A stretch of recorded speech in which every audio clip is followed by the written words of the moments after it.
जी कहाँ से आए हैं, क्या मामला है? जी वाले सर जी बच्चे की तबीयत ज्यादा खराब हो रही थी जी। एक हमारा पड़ोसी था, मतलब जो बच्चे के लेकर ज्यादा ही तबीयत खराब हो रही थी इसकी। तो मैंने सोचा कि पहले भी फिर इलाज चला इनका, मतलब कि झाड़ फूक के इलाज चला। एक मौलवी के पास गए? जी मौलवी के पास गए थे? जी हम मौलवी के पास गए थे, मतलब पहले बात तो यह है, वो लड़का था ना हमारा पड़ोसी, उसके साथ ही इलाज चला था बच्चे का, मतलब जो झाड़ फूक वगैरह था। तो मैंने बोला उसे कि ऐसी ऐसी बात है, मेरे बच्चे की तबीयत खराब हो रही। तो उन्होंने बोला कि यहाँ से आ जा कि मैं अच्छी तरह से दवाई भी दुआ लूंगा, और एक मस्जिद में आला मौलवी है कि ऐसे ऐसे बात है कि बढ़िया वो करेगा, कभी भी कुछ नहीं होने का तेरे जाकत को, कि बढ़िया वो करेगा काम, मतलब। तो मैं चली गई, वो है ना बाइक पे बैठा के, और इधर सिलकी गांव है कोई, इधर नागल की तरफ। तो वहाँ पे लेगा, एक मदरसा था वहाँ पे। तो वहाँ पे ले जाते ही एक बोतल में पानी रखा था, तो उन्होंने पीने को दिया। तो मतलब अगले प्यास लग रही तो पीने को दे दिया, तो पी लिया मेरे बच्चे ने भी, मैंने भी विश्वास करके कि सही है, चल ठीक हो जाएगा। और उन्होंने बोला ऐसे ऐसे बात है, ये बच्चा सही हो जाएगा, कभी भी कुछ नहीं होने का।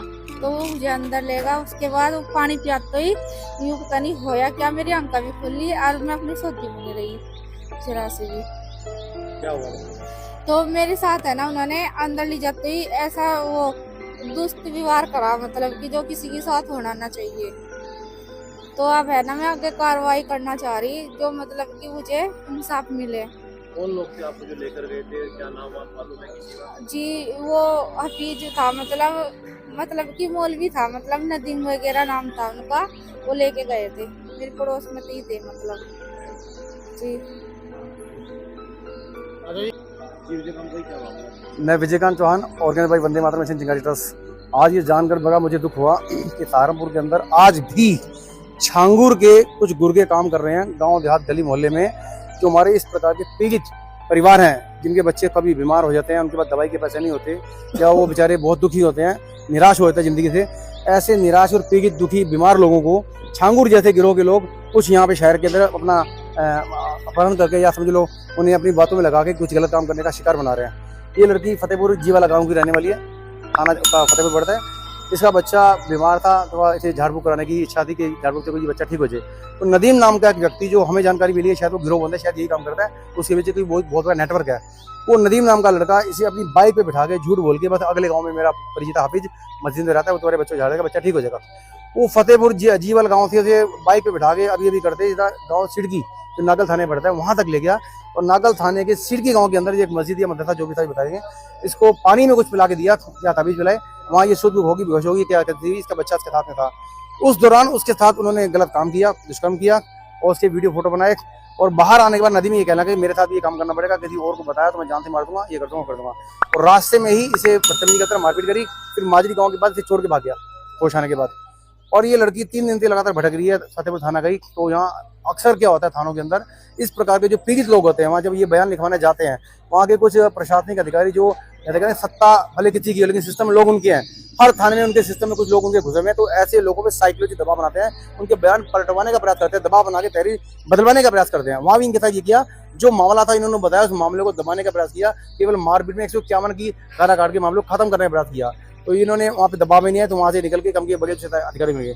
इसी माध्यम से आज ये हमारे किसी बंदे से परिचित किया, उन्होंने मुझे फोन किया, हम इसमें एसएसपी वाले ने कप्तान था, तो एसपी श्री जो देहात हैं उनसे मिलवाया, उन्होंने तो थाने में फोन किया को, और मुकदमा दर्ज करने के आदेश कर दिए हैं।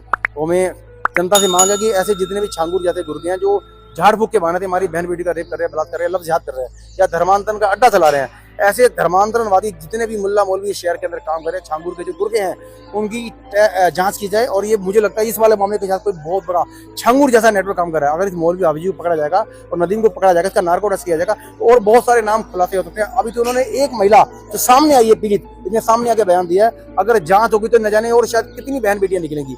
पूरे देश के अंदर टीसीएस लफ्ज़ियात और कितने लफ्ज़ियात के मामले सामने आ रहे हैं। देश में आतंक फैल चुका है, ये भयानक अदृश्य आतंकवाद इस तरह फैल चुका है, जब तक भारत सरकार इन लफ्ज़ियाती धर्मांतरणवादी और इस तरह के छांगुर जैसे लोगों के खिलाफ आतंकवादी घटना जैसा एक अंजाम कानूनी बनाएगी और इनको आतंकवादी घोषित नहीं करेगी, और धर्मांतर प्रत्येक जितने भी आरोपी इनको आतंकवादी नहीं बनाएगी, इनको आतंकवादी घोषित नहीं करेगी, एनकाउंटर की आदेश नहीं करेगी, ये समस्या बनी रहेगी और ये घटना निरंतर घटती रहेगी।